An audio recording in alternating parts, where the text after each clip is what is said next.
my world. Let's make it count. I must practice tolerance.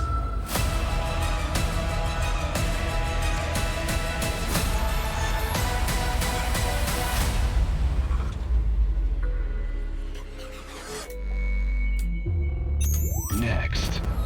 GSL Season 3. Reversal.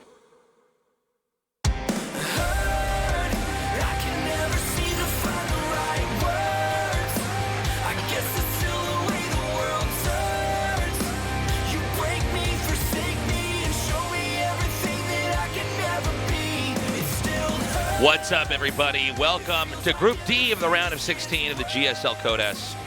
By the way, for those of you who made it to the studio, thank you. Welcome. There is a typhoon outside.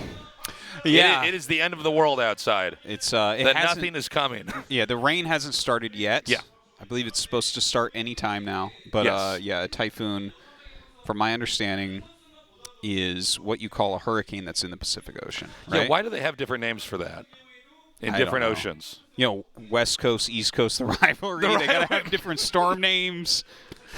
Oh my God, I actually wasn't ready for that. That's pretty good. Yeah, yeah. Why? It's a typhoon if it's in the Pacific, and it's a hurricane if it's in the Atlantic. Yeah, yeah. Is it not possible to have a hurricane anywhere? No, it's the same thing. As You can't far as have I one know, in, it's like, the exactly Indian the Ocean? same thing. Oh, what do they call that? I don't know. That's a good question. Can right you there. not have a hurricane Maybe or that's a typhoon as or whatever well. in the? I don't know. And I guess you probably can't have one in the Arctic Ocean, right? I that don't probably think you wouldn't can. work. Yeah. They freeze. That area actually, yeah. It just becomes a giant ice cloud, and then it crashes into the Earth, and that's how we got Antarctica. Yeah. Now, let's take a look at our bracket. We have only 2 spots remaining here. That top 8 is so insane and also keen. So a very exciting bracket. Like, really, that is a cool-looking bracket. I want to see how Keen does. It's his first time getting to the round of 8. Apparently, he was in the round of 8. Someone tweeted at me like 8 years ago, but it's sort of a completely different time then. But I do want to see how he performs. I don't expect him to move on from that, but we'll see. We've got a quick video for you guys, and then we're going to start our games. 선수도 이 실리 위주로 해서 이제 높은 곳에 올라가기 위한 준비를 해왔을 것 같은데 어떠세요?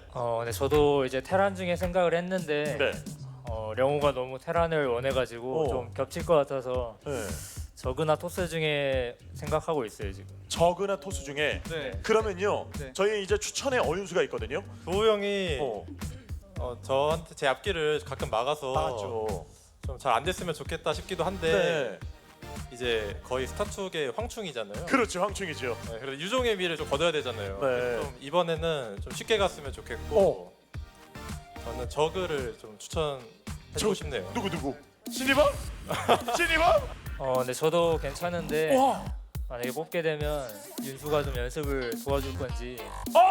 윤수가? 갑자기요? 갑자기 연습을 도와줄 건지 뽑게 되면은. 왜냐면 저그가 많이 없어가지고. 저는 해설자인데요. 예, 해설자가. 원래 토스도 괜찮은 것 같아서. 네. 동준이도 생각을 했는데 되게 싫어하더라고요. 솔직히 신이범 선수 추천해드리고 싶어요. 완전 왜요? 왜? 신이범 왜? 아니 푸푸전 나 형 이길 수 있는데? 네. 그러면 가면 되잖아요. 예. 아니 그냥 좀 대우해주는 거죠. 대우하는 거예요? 이제 군대 가셔야 돼. 군대 가야 되니까. 와, 그래서 신이범이 가장 베스트예요? 예. 신이범 데려가네요. 강민수? 와, 신이범이네요. 네, 최종 선택. 지금 어윤수 선수의 이 계산이 맞아 떨어졌습니다. 요새 성적이 저그전이 잘 나와서 저그 중에 선택을 하려 했는데 희범이도 와도 괜찮다 해가지고 희범이로 골랐어요. 우와, 명호 형한테 피해를 주고 싶지 않아서 토스를 뽑기로 했습니다. 그래요? 네. 권력 앞에 고개 숙이는 거예요? 그건 아니고요. 제 입장으로서도 토스가 좋아요. 입장으로서? 네. 지금 남은 멤버들이 다들 좀 쟁쟁하기 때문에 선택하기 좀 쉽진 않을 것 같고 토스 중에서 뽑자면 백동준, 주성욱인데 네, 둘 중에 누구 뽑겠어요? 같은 저거 입장으로. 저라면 백동준. 무조건 백동준? 아까 인터뷰에서 저그를 좀 무서워하더라고요. 예. 그렇기 때문에 백동준이 괜찮을 것 같아요. 신이범 선수 여기서 좀 조언이 좀 됐습니까? 굉장히 유명한 강사거든요. 예. 예, 너무 도움이 됐는데 사실 그거 듣기 전부터 생각하고 있었어요. 저도 저조는 상관이 없는데 저 디조가 이제 마지막 게 선택권이 없잖아요. 네. 그래서 아마 병렬이나 준호 형이 올 것 같아서 네. 이게 좀 짜증 나네요. 스페셜. You need to choose me, man. 어떤- You can't say trash on the video and then don't pick me. In the video he says so much bad stuff about me, how I'm bad and blah blah blah, and then he doesn't choose me. You can't do that. 쉬는 시간에도 계속 저한테 와가지고 뽑아달라 하더라고요. 근데 안 들었어요. 안 들었어요? 네. 그냥 무시하려고요. 그냥 무시하려고요? 네. 그러면 신영 선수, 김도우 선수 이야기는 잘 된 거예요? 아 완벽해요. 완벽해요? 네. 알겠습니다. 마음이가 좀 끝났습니다. 누군가요? 누굴 데리고 오나요? 신이범? 이미 정했으면 프로토스? 네, 누군가 백동준이네요. 아하. 이게 너무 마음이 일치하는데요? 네. 어윤수 선수와? 그 어윤수 선수 거의 픽률 100%예요. 뭐 이거는 예상했던 일이고 이제 뒤에 남는 사람이 중요할 것 같아요. 네. 개인적으로는 그래도 준호 형이 왔으면 좋겠어요 오히려. 네. 자, 최종 선택 김대현 선수 어떤 선수를 고를 것인가?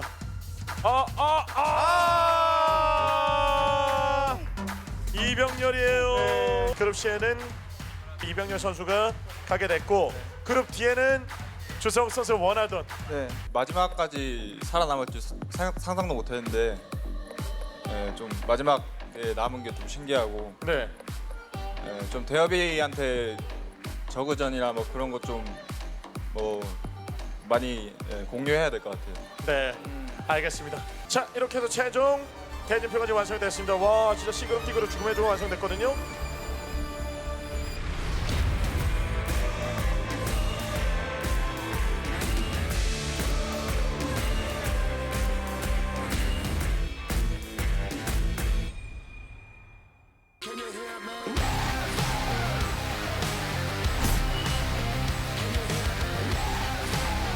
All right, 3 Protosses and a Zerg. I'm curious to see how RagnaroK's going to perform today. I mean, it has to be pointed out that he has one matchup he had to practice for. That is true. That is true. Who do you think emerges from this group, Tastes? I just say classic 100%, and then I don't know who. Okay, so it's actually going to be RagnaroK and Zest. You were saying this before the show. You're so crazy, Artosis. Why am I crazy? You're so crazy. You don't think it's going to be Zest, who's won more championships in GSL You than everyone always else? think it's going to be Zest, and it hasn't been in a long time. Okay, so listen. Yeah. The pro gamers chose him last in the group stage. Yeah. You think that means nothing? I am not as concerned about Okay, that listen, part of I the... can be wrong. Pro Yeah. gamers can be wrong. When pro gamers and Artosis agree, it's never wrong. Okay? So Zest will be getting out of this group alongside RagnaroK. RagnaroK might get out. You know, Zest might get out too. I just don't. I find it just so hard to call. And Deer is so inconsistent. I mean, I have He's a almost very, consistently inconsistent. Yes, he's always all over the place. And so I just sort of, I'm not sure what to expect. I guess we're gonna have to see how Deer's games go. But oh no, look, Steven Seagal broke his neck. Oh, never mind. Damn. He did look like for a second like a puppet that had his strings cut. Yeah. Yeah, he's looking very docile right now. Okay, so let me say this, right? Yes. Classic can't go to BlizzCon. He had a great first part of this year, and he was killing it and looking like the strongest. I feel personally like he's falling off a little bit. I think it's hard to keep up your motivation at this point because what is he actually playing for, right? Like another championship. I'm sure he wants it, but it's like military's around the corner. You don't have that world championship to play for, unfortunately. Whereas RagnaroK is on the up and up. And he has the Infester unit, which is so good. Okay, our game is loaded up. It's going to be on King's Cove. Let's go.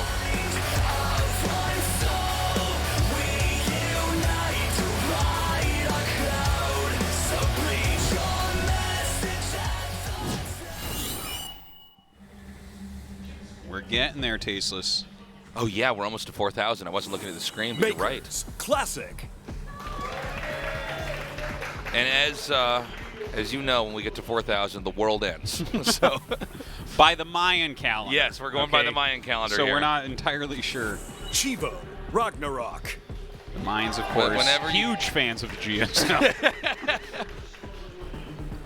You know, anytime you get a year with a lot of zeros in it, you know the world's going to end because the universe is concerned with that. Well, the universe likes round numbers. It does, yes. Especially when it's based off arbitrary rotations of the Earth around the sun. Yes. When you were really young, did you have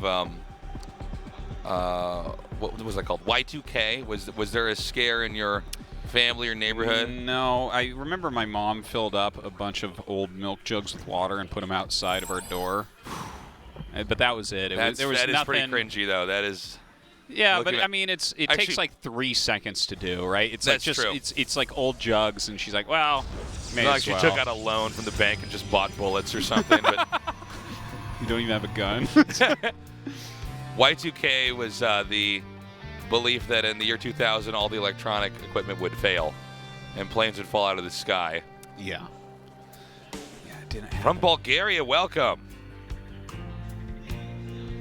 Kanye would cheer for Ragnarok. I don't know why, but all right. Yeah, why not? No, I do think RagnaroK is going to come out of here and surprise everyone. He's one of the guys that really is playing so much better lately. Yeah.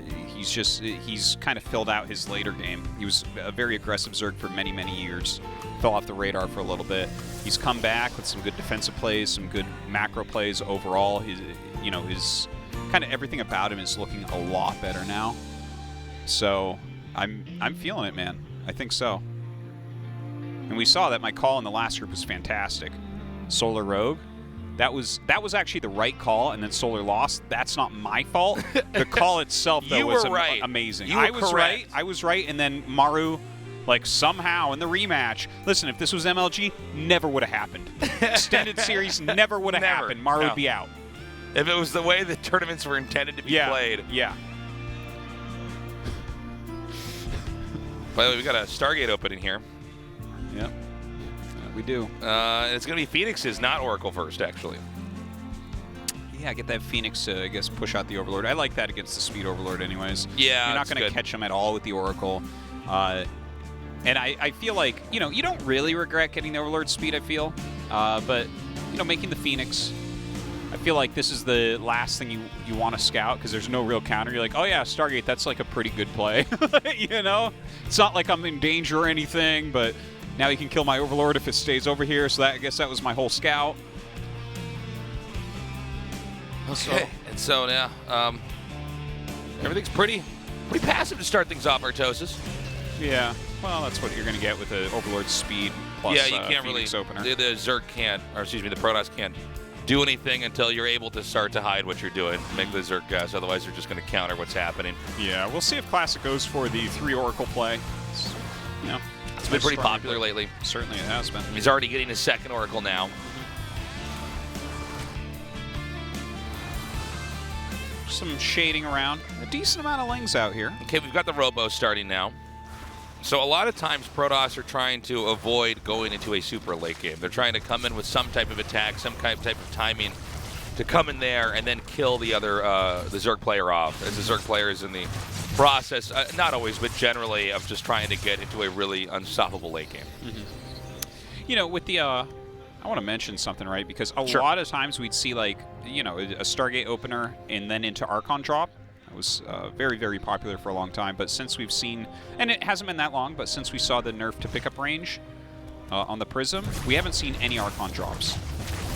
And I wonder if that's going to continue to be the case. It's just so hard to not lose your Prism to the Queens at this point and still save the Archons. So that was the one thing I was really afraid of when they announced that change, was that Archon drops would go away, and it's like, oh, that's kind of the macro opening for Protoss, right? It's like some light harassment. You don't really get that much done, but you force some roaches, and then you take your third. You're feeling good. But anyways, just going into Immortals. No biggie here. Yeah, I think we're still going to see some changes in the meta over time. I mean, we're still pretty new into the patch and stuff. Yeah, certainly. Excuse me. Got a little frog in there? Yeah, I'm a little bit of coffee today. I don't know. Okay, so we go. The 3 Oracles are coming in now, and they're going to target down a handful of drones. Actually loses 1 Oracle. Yeah, that wasn't the best control. He hit the Queen twice. It seems like he was on attack move, maybe, or something. Or some kind of misclick there, and almost losing the 2nd Oracle. And when that Oracle is that low, you basically can't do the harass anymore because it's so easy to just shoot it right out of the sky. I love the Baneling Nest that's being made right now. Shout out to the Baneling Nest. Shout out to the Baneling's Nest, man. It was so stupid the other day. Shout out to the city of Oakland. Like, yeah.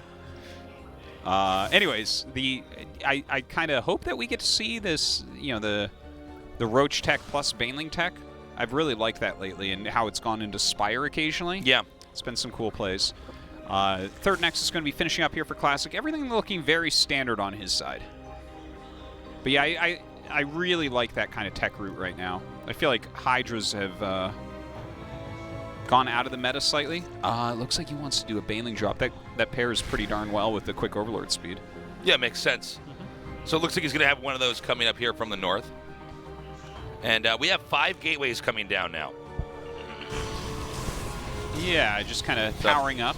Yeah, and this is, so far, I mean, a pretty conservative play here. It's going to be the Zerg that's going to come in here with the first possible real swipe. I mean, the Oracles just kill usually a minimal amount of drones, and the game continues on. But he's going to basically try to draw the Protoss' screen away from where the expansions are. That's like what we're seeing right now. Notice how he's attacking right at that moment. This is where he's attacking you. Yeah. And then the Banelings start to drop, but a great pullback right there. Phoenix comes up, a couple Stalkers warping, maybe in the wrong location. Yeah, it doesn't seem He like needs to start unloading that. Yeah. Oh, hey. Wow. Wow, actually. Yeah, that was totally fine. And now the other one is coming in here. Yeah. Well, picks him back up. I love it. I love it. Utilize that full health. RagnaroK, yeah, RagnaroK knows exactly how long he can go for. He tries to drop them out to roll them down, but they can't get controlled quickly enough to not detonate on top of the Stalker. It wasn't as successful as he was looking for, obviously. That had potential to do a lot more, but I think it was totally fine where it ended up. And it kind of puts the fear of that into you for the rest of the game. Classic is going to have to be looking very carefully at his minimap for those drops. So Aspire is coming up. Baneling speed on the way. Already has some Ravagers out. Absolutely loving the play here from RagnaroK. But Classic is, he's making a very scary army right now. You have a lot of Archons that deals with this well. Yeah, especially if he comes at the right angles here. We want to watch and see if the Ravagers can peg the Warp Prism, as it's going to be used to try to reinforce the army here. But Classic's being pretty careful. He's going to stun. Oh, I'm sorry. He's not going to get the stun off on the workers. Let's see if he gets this one. Okay, not bad. And now the push has started over here, right at the Zerg's 4th base. Seems like the Archons are in a funny location. I feel like they're fighting a building. The wrong army is attacking the wrong thing here for Classic, but that's all right. He gets some good force fields down. His army composition overall is very, very strong right now. And he does eliminate that 4th base. So very strong move from Classic. Definitely taking an advantage right now. And now he's going to try to push up into the 3rd here. And we have a lot of Banelings making. It looks like he could actually get his Archon close enough to try to hit those. The Banelings connected with the Archons is not an ideal trade here. Yeah. Looks like, he's just kind of bashing through at the moment. Not quite enough units here for RagnaroK. More and more Zealots coming out. It seems like this is pretty much the end. Yeah, I think Classic basically wins with a timing push. Everything went according to plan here. Yeah, very solid. Very, very solid play here. GG. Classic takes game 1. Cool. All right, so RagnaroK's still just warming up for today. This is how you catch the group off guard, Tasteless, is you lose a game like that, just straight up. Straight up. Classic attacks you with a macro build and you die. Yeah. And then Classic's like, all right, let's just finish this one off. I want to go to a movie later. Yeah. Okay. We're going to go into game 2. It's going to be on Thunderbird here. RagnaroK, he just did not, he was, I guess, too greedy. He did not have the correct army. He was not in the right position to try to take that fight on. Classic won at the 4th base and decided to continue to push, got through the 3rd, and smashed RagnaroK. We'll see if RagnaroK tries a different technique or opening here in game 2. But for now, Classic looking very solid, I think, as we can all expect, except for Artosis. Probably going to move out of this group. And that game is loading up now. So RagnaroK versus Classic, game 2 begins now. Let's go.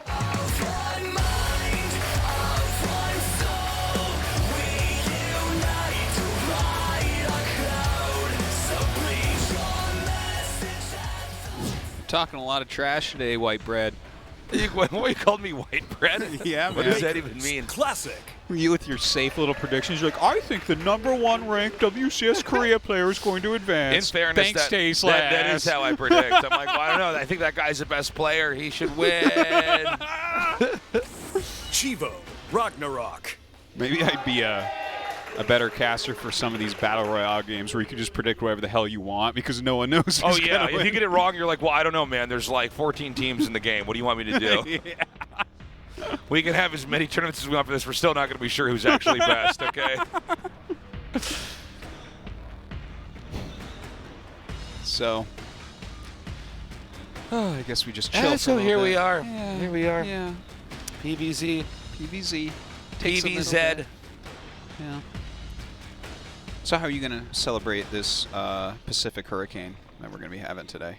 Well, you it's gonna go only out and dance in the rain. Go on your roof and get hit by lightning. Yes. It's only for today, right? The typhoon's gone tomorrow, right? Well, I don't know. Make firstborn great again. From Austria. I had to be careful because sometimes you can think it's Australia. Yeah.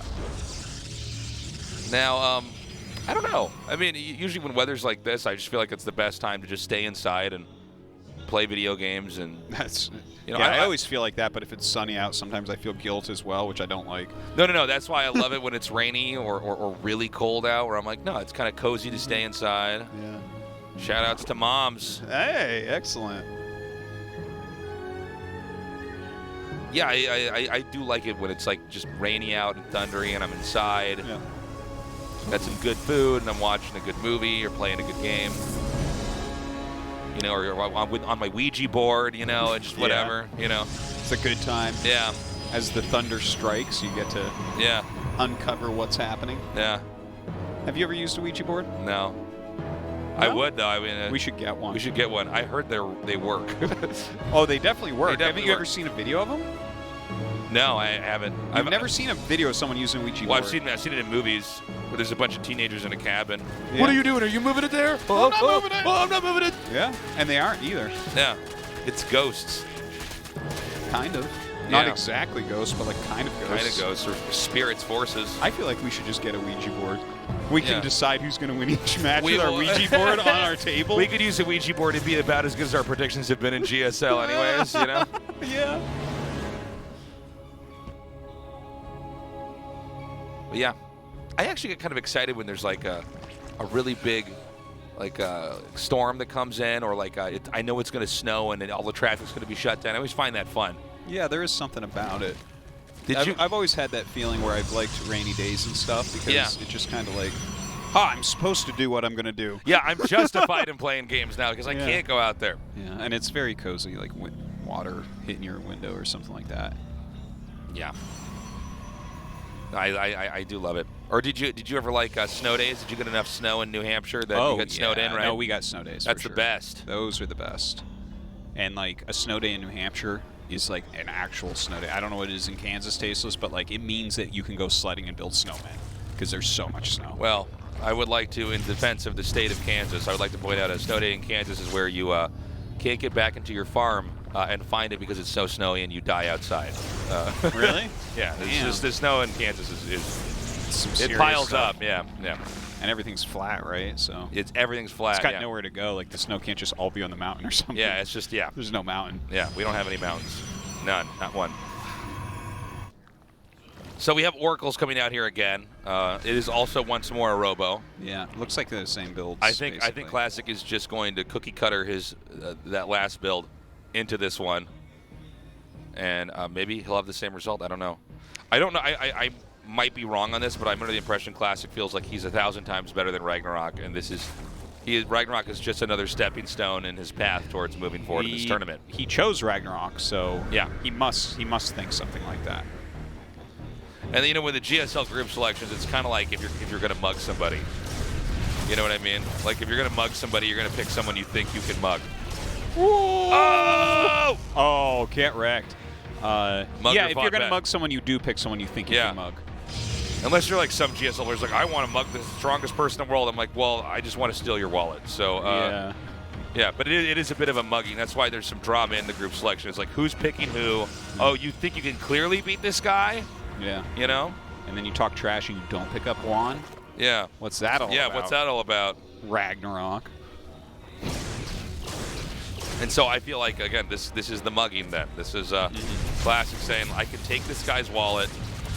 I actually don't even have to pull out a gun. I can shout loudly. You know? That's how I Give me your wallet. Flies out. Well, for a lot of us, like when I mug someone, I definitely just kind of shout at them to get their wallet, because then if I go to court, it's like I didn't have a weapon. Right? I have a Snickers bar under my shirt that I use. Well, I think that counts as a weapon. Yeah. Well, they think it's a weapon. Well, even if you use your voice, you're tasteless, so your voice is actually considered a lethal weapon. Did you guys know Artosis said that if I was one of the X-Men, I would be Banshee? And for those of you who don't know the X-Men, well, Banshee's a guy He's whose the dumbest superpower X-Man just about. is his voice just makes sonic booms. And he flies by He screaming flies at the by ground. screaming into the ground. That's me. Flies by So screaming funny. at the ground. I'll be back, Artosis. I jump up and be like, oh, GG, flying through the air. If I was the X-Man Banshee, I would retreat from Protoss so quick from screaming at them at my monitor all the time. My wheeled chair would fly out into the kitchen. My wife would be like, I see. Yeah, I know what's happening. Oh, we got Mutalisks in this game. Yeah, different play here And from Ragnarok. A double Robo from RagnaroK, so definitely not what you want against Mutas, as Robo units do not shoot up. Okay, the Mutas are actually making a beeline right over here to the third base. There's only one cannon here, so we have 6 Stalkers now going to warp in. He's going to have to stay out of range of the Archons. Yeah, seriously. Because if you... Mutas are never intended to directly fight Archons. No, it's the most one-sided thing you can possibly come up with. But look, he's gotten... Well, we'll see how much he ends up getting here. There are quite a few Stalkers that have been warped in, and this is generally something that can help out the Zerg player. It's like an old trick to go Baneling speed along with Mutas, because if you force Stalkers, they can't really fight against like Ling Bane type armies too well. Their DPS isn't that good. It works out well for Zerg. So I like that that Baneling Nest is on the way. Okay, Muta's coming back in here. This is going to keep Protoss pinned inside of his base for a while, but you know these Mutas they're not going to be as helpful if this game goes on for a while. So it's very important that RagnaroK does as much damage as possible over here with these Mutas. I gotta say, I like how he's RagnaroK just is still, doing he's this. actually not stopping. I stand corrected. I'm used to the Zerg players that kind of make a couple to try to trick you, but this is like air attack being upgraded. Mutas are not. Yeah. He's not hesitating. And he's doing a very good job. Like, he realizes he has enough Mutas that, like, 3 Phoenixes, for instance, that we have right now. Yeah. It just doesn't really matter. You need to make a lot of Phoenixes to actually fight against this if you don't have Phoenix range. And if you do have Phoenix range, that's a lot of micro anyways. So it's also important what the Zerg's going to do behind this, because the Protoss can't leave his base. So as RagnaroK's flying on the map, he is. We actually see that, very nicely done. Takes that out. Look at this. He's actually killing off a bunch of these units. Gets one of those Phoenixes as well. The Archons actually stuck outside. They don't fit through that hole in the real wall that goes towards the natural. So that is kind of a big deal. Some Hydras being added in right now. The Infestation Pit as well. I love this Mutalisk play, Tasteless. Yeah, it's very cool to see. And now that we see the Zerg is going to be switching into Hydra play here.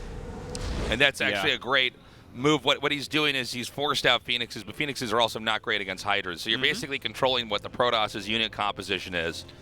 And as the game carries on, RagnaroK's hopes is that he'll basically have a proper counter when it's finally a possibility for Classic to push out. Really nice job on powering that again, by the way.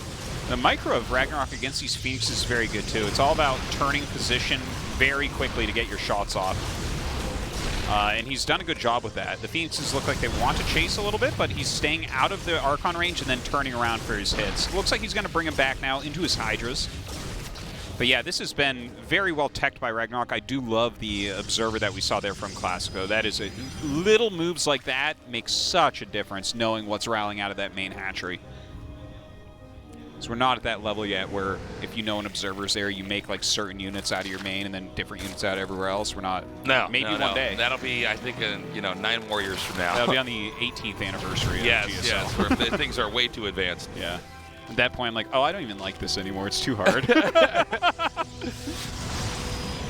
Okay, the Mutas coming here, takes out one of those Templars. The Phoenixes are going to go ahead and chase these Mutas down. Okay, so wow, that is a hell of a lot of banelings there. Okay, I have to say, though, the Banes are not exactly connecting with some of the right targets here, so they're all going to end up hitting these Immortals. Yeah, and this is going to allow the Hydras to just roll Classic, and this means we should actually, unless I'm mistaken, I don't think Protoss can survive this. No way. There's no way. Wow, RagnaroK with a much better game this time around. I love the view to play, controlling him, and then the follow-up with Hydra Bane, who was a very easy finisher. It's a good type of strategy for this map as well. Yeah. But yeah, he's done so much damage at this point. Classic, very, very clearly dead. Kind of the opposite of the previous game. Right, GG, RagnaroK ties it up 1-1. Yeah, I told you, he needed a warm-up. That first game, you were right. That first game was just, they didn't want to give him enough practice time. And here he is. He just ready to advance out of this group tasteless. Well, Classic basically played the same as he did in Game 1. Yeah, it was pretty He was attempting to mug him again. But I think RagnaroK really showing that he can actually mix it up. He can change his play style, and he did a very nice job of it. So I think we're going to have to see much better play coming out here from Classic. This next map, Triton, I don't think is as good for the Mutalisk type play. I think Thunderbird is really fantastic because you have 1 point to defend and it's very long to walk. Right. And just the layout of the 3 bases, you can kind of jump from base to base, and the opponent's army has to walk longer to get there. So, yeah, I don't think Triton we can see the exact same strat out of RagnaroK here, but I don't know. Let's see. I haven't seen too much of this map as of yet. Yeah, it's still a new map. That game's loaded up. So Game 3, Classic vs. RagnaroK starts now.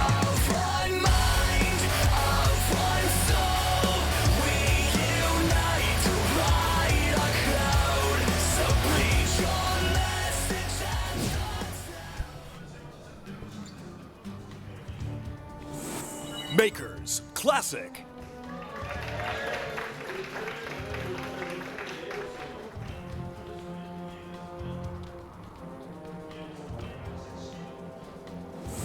Chivo, RagnaroK.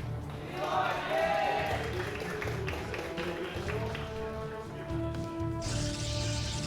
right. Very excited to see what they're going to go for this game. One thing to mention is that RagnaroK skipped Overlord speed last game, and Classic did the same thing. So that paid off for RagnaroK. Yeah. Again, you don't really need Overlord speed against Stargate openers. It's more against Robo or Twilight openers that you really want it. So definitely a bit of a difference there.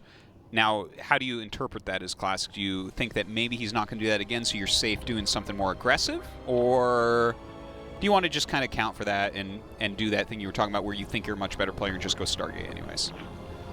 I don't know. I mean, let's see what happens.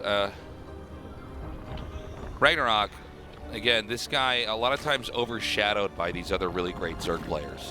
Yeah, he is, for sure. Well, he's not. He hasn't done enough to not be overshadowed, you know? Oh, yeah, no, for sure. I mean, he's a good player, but he's definitely kind of like, Keen or these other players where they're always in the background, and we're sort of waiting to see if they're going to come out here with better play or better games. Mm-hmm. I feel like he is a little bit like Impact, not exactly, but he's kind of filled in the later parts of his game quite well at this point. But yeah, Impact was knocking on the door as 4th or 5th best Zerg in Korea for a little bit. I feel like, it's hard to put RagnaroK in an exact spot because I feel like, again, he's going through this kind of transformation right now, becoming a very strong player. Anyways, it's a Robo opening. That's cool. And notice that he went Robo before Warp Gate, and he's making an Adept. So both of those things are to trick this Overlord that is floating at the natural. Yeah. This screams Stargate, what we're seeing. It's very well masked. Yeah, and the Overlord's just sitting there. So he is making a Stalker next, and the Stalker is going to be where RagnaroK starts to think like, oh, this could be any number of things. And sometimes you get the Stalker to try to trick people that you're not going Stargate or something. All right, Twilight coming up. This should not be a DT-based Archon drop, though. This is either going to be Charge or Glaives. Yeah, we're about to find out here. So the Robo's done. We're waiting for the Twilight Council to finish up here. But Classic, this is definitely a response to Game 1 and 2. Classic played very straight up. Yes. Very, this is the build I ladder with against Zergs, and I want to play a long game, you know. But this time around, he's going for very deceptive play. So the War Prism's coming out right away, and this is very quick Zealot Lake. So we're about to see a lot of gates get thrown down here. This is the crazy all-in where you don't even have gas. Like, yeah, this is where you're trying to surprise the Zerg so fast that they literally only have seconds to react. Dude, if you don't have a Baneling Nest at minimum, but hopefully a Roach Warren, you are just dead. Okay, so he's throwing down that gas. That is just to throw him off with that Overlord to cancel that now. Yeah. And now keep in mind, pro gamers are pretty good at sometimes detecting this. No, good call, Artosis. But the thing is, it was almost fishy. You know what I'm saying? The Stalker, the War Prism immediately popping out. He's desperately trying to gun down the Overlord. And you could see the preparation as well because he only made that one, which was in vision of the Overlord. Right. So, yeah, he's trying to waste as few minerals as possible. Classic going to great lengths to hide this rush, which is exactly what he has to do. The question now is, does RagnaroK have the instinct? Can he sense this coming? Ooh, he might. He might, because we're making just roaches. There's a spine on the way. Yeah, he's making a hell of a lot of roaches. So, yeah, on 41 workers, I would say I think he can definitely hold this. Like, you know, sometimes things go wrong against this build. It is very powerful, but I think he's going to have enough. Oh, my God, just barely missing it. But catches that Stalker. Yeah, no, I think you can get some damage done with Classic, but RagnaroK, look at this SimCity, look at those queens in the front. Good stuff. Yeah, everything is basically where it needs to be. The Warp Prism already in yellow health now. Another big Warpin comes in, transfuses perfectly timed out here. Beautiful. And like RagnaroK is, this is as well as it could go for him. Now again, the rush is still scary, but Lings are coming in here from behind. Again, the Warp Prism now in the orange for HP. Oh, he doesn't really have anywhere convenient to go. And we now got to see if Classic's going to try to revert this back into a macro game, you know, take his gases and tech up, because right now the production tab is showing nothing. Yeah, for Protoss. He's not mining gas. Sometimes when this starts to fail, you'll see the Protoss back up into a bunch of gas, some sentries, maybe an Immortal or two, and try this again. I like how he's making 2 more gases, but he's still not mining from his other 2 gases. Yeah, he's added like a probe. He's still making Zealots. He's trying to throw him off, but like RagnaroK's getting all the info. Yeah, okay, so yeah, he was trying to fake him out there. But SOS, whether he's watching this right now or not, is getting a migraine on the level of these tricks. Yeah. SOS is like, it's not subtle enough! Ah! I mean, I feel as though we're at the point where RagnaroK should have held this. I mean, once you stop the initial part of the attack, all you have to do, if the Protoss is still intending to try to win the game with this, is to just keep making stuff and have good defense, and that is it. That should be the killing blow. The Zealots will try to come in here, and they do need to be respected by the Zerg, but eventually, you know, the Roaches will win the fight, and Classic's tech will be obsolete. Yep. GG. All right. Well, Artosis, well played, my friend. Yeah. No, I'm always right. My clairvoyant friend. Yeah, don't forget that Solar beat Maru as well in the first match of the day, right? So, yeah, no, this is, like, I mean, Classic is very good, but you can see RagnaroK is improving. He's hungry to do well at StarCraft 2. He doesn't have those big accolades, and a player like that definitely puts in that effort. I mean, I think it's exciting watching this guy rise right now. Right? I love having new players come up. 2 and 3 those were well played. It's why it's exciting to have Keith in the round of 8 as well. Yeah. We're going to go to a short break. When we come back, PvP, Deer versus Zest. After this short break, don't go away. Wait.